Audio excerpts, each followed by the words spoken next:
নমস্কার, আমি মৃন্ময়। আজ বার্তার প্রথম পথ চলা। বার্তা এমন একটা প্ল্যাটফর্ম যা আমার আপনার চারপাশে ঘটে চলা কিছু জাতীয় আন্তর্জাতিক ঘটনাবলীর একটি ডিপ ইনসাইটস আপনাদের সামনে তুলে ধরবে। তাহলে আসুন শুরু করা যাক। বার্তা আজকের যে এপিসোড, সেখানে আমরা ইসরায়েল প্যালেস্তাইনের যে যুদ্ধ এবং বহুল চর্চিত এই বিষয়টিকে আমরা তার উপর আলোকপাত করার চেষ্টা করব। ইসরায়েল প্যালেস্তাইন কেবলমাত্র দুটি দেশের যুদ্ধ নয়, যুদ্ধ কিছু আইডিওলজির, কিছু ন্যারেটিভের, এবং এই যে জিওপলিটিক্যাল ন্যারেটিভ, তার সাথে কিন্তু ফার্স্ট ওয়ার্ল্ড, থার্ড ওয়ার্ল্ড সমস্ত কান্ট্রি কোনো না কোনোভাবে নিজেকে জড়িয়ে ফেলেছে বা জড়িয়ে ফেলতে চলছে। আসুন তাহলে এই যুদ্ধের ব্যাপারে আমরা কিছু দিক, কিছু সেলিয়েন্ট পয়েন্ট আমরা দেখে নিই। যুদ্ধটি শুরু হয়েছিল 7ই অক্টোবর প্যালেস্তাইনের দ্বারা। বলা ভালো, প্যালেস্তাইনের যে হামাস গোষ্ঠী, যেটা পলিটিক্যালি অ্যাক্টিভেটেড একটা গোষ্ঠী, এবং তাদের যে মিলিট্যান্ট অ্যাক্টিভিটিস, তার প্রতিফলন স্বরূপে প্রায় 2200 মিসাইল ইসরায়েলের উপর আক্রমণ হানে, এবং ইসরায়েলের যে এয়ার ডিফেন্স সিস্টেম আয়রন ডোম, তাকে কিছুটা অংশ হলেও ব্যর্থ করে দেয়। 1300 নিরীহ লোক প্রাণ হারায়। কিন্তু এই যে যুদ্ধ, এই যুদ্ধের একটা ব্যাকড্রপ ছিল। আসুন আমরা সেই ব্যাকড্রপে ফিরে যাই। সালটা 1989। সে সময় পিআইজে বা প্যালেস্তাইনে ইসলামিক জেহাদ এর শুরু হয়, এবং তারপর সেই জেহাদের সাথে হামাস গোষ্ঠী নিজেকে অ্যাসোসিয়েট করে নেয়। তাদের মোটোই ছিল বা অবজেক্টিভস ছিল ইসলামিক যে রেভলিউশন, সেটাকে ছড়িয়ে দেওয়া এবং সেই রেভলিউশনটাকে বাঁচিয়ে রাখতে তার যে লক্ষ্য বা উদ্দেশ্যগুলোকে ঠিকঠাক পরিচালন করার জন্য অন্য দেশগুলোকে অ্যাটাক করা।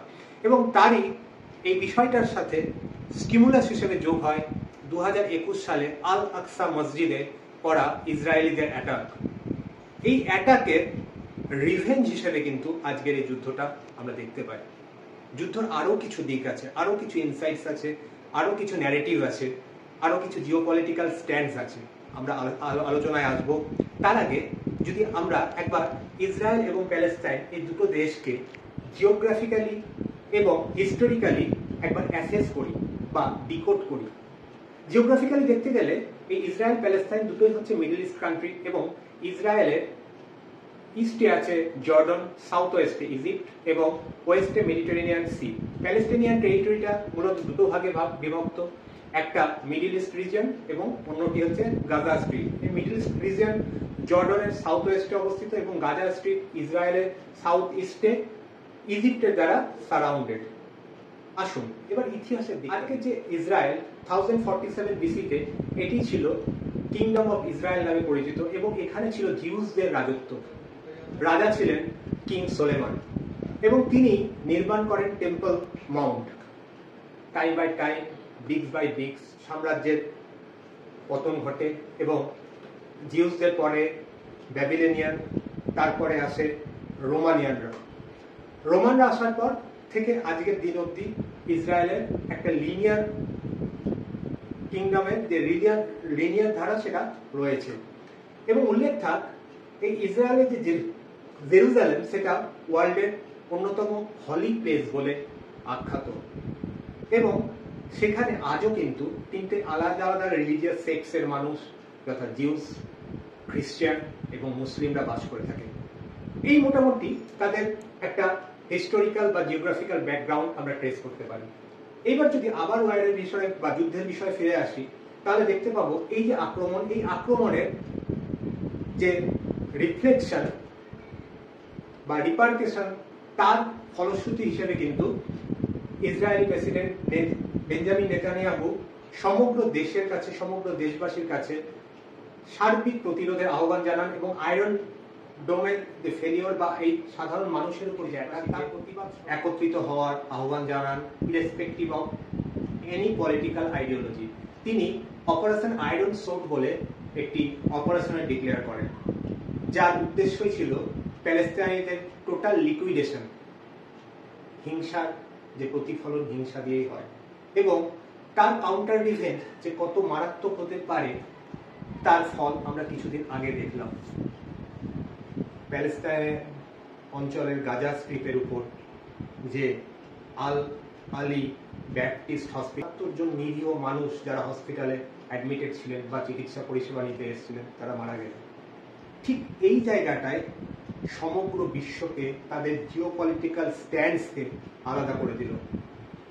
যে প্যালেস্টাইনের অ্যাটাকের পর ইসরায়েলের দিকে সমস্ত সমর্থন দিয়েছিল US, UK, Australia, Canada, Japan, তারা সমস্তভাবে সব দিক দিয়ে, ইভেন ইন্ডিয়া অব্দি। এখানে একটা জিনিস উল্লেখ থাক, ইন্ডিয়া কিন্তু ট্র্যাডিশনালি প্যালেস্টাইনকে সাপোর্ট করে আসতো।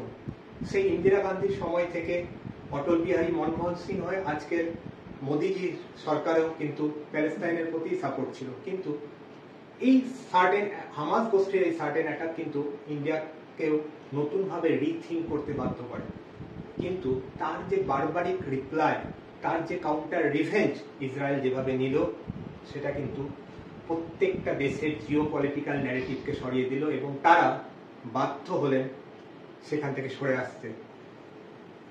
ইউএস প্রেসিডেন্ট জো বাইডেন থেকে শুরু করে ফ্রান্সের ইমানুয়েল মাক্রন এবং ভারতের নরেন্দ্র মোদী সবাই তীব্র ভাষায় কন্ডেম করলেন এবং তাদের স্ট্যান্ড ক্লিয়ার করে জানালেন যে এই যে কনফ্লিক্ট চলছে সেখানে কিন্তু এই অমানবিক দিক থেকে তারা সরে আসতে চান।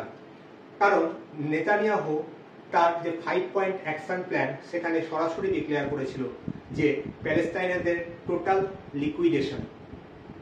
হ্যাঁ, টোটাল লিকুইডেশন বলতে সেখানে যে এতটা অমানবিক দিক হতে পারে সেটা আমরা ভাবতে পারিনি। এখানে আমরা আরেকটা যুদ্ধের সঙ্গে বিষয়টাকে রিলেট করতে পারি। যুদ্ধটি হয়েছিল 1973-তে। সেখানে সিরিয়া এবং ইজিপ্ট ইসরায়েলের বিরুদ্ধে যুদ্ধে নেমেছিল, কারণ সেখানেও ইসরায়েলকে ভিক্টিমাইজড হতে হয়েছিল। হ্যাঁ, যুদ্ধের সূত্রগুলো মিলে যাচ্ছে, কিন্তু তার যে কাউন্টার এফেক্ট সেটা কিন্তু আমাদের মানবতার থেকে অনেকটা দূরে সরিয়ে নিয়ে যাচ্ছে। ভারতবর্ষে তার একটা গভীর ডিপ ইম্প্যাক্ট পড়েছে, কারণ ভারতবর্ষ বহু মানুষ ইসরায়েলে আটকে গেছেন এবং তাদেরকে হস্টাইল করা হয়েছে। ভারতবর্ষ তাদেরকে উদ্ধার করার জন্য অপারেশন অজয় ডিক্লেয়ার করেছে। উদ্ধার করতে চলেছে ভারতবর্ষ ভারতবাসীদের, এবং সমগ্র বিশ্ববাসীর উপর হয়ে চলা এই যে হিংসা, এই হিংসার বাতাবরণ, এই হিংসার যে কালো মেঘ, সেখান থেকে আমরা রূপলী রেখা দেখতে পাবো কি? আপনারা ভাববো আমরাও এই সমস্ত কিছুকে নিয়ে আজ মানবতার উপর যে প্রশ্ন চিহ্নটা দেখা দিয়েছে সেইখান থেকে সরে এসে আমরা নতুন করে উত্তর খুঁজব। বার্তার প্ল্যাটফর্ম আপনাদের এইটুকু সচকিত করলো। আশা করি এর পরবর্তীতে আমরা আরও নতুন কিছু বিষয় নিয়ে মননশীলভাবে আপনাদের সামনে ধরা দেব, কারণ বার্তা প্রচারে নয় প্রসারে বিশ্বাসী। ধন্যবাদ, আবার দেখা হবে আপনাদের সাথে নেক্সট এপিসোডে।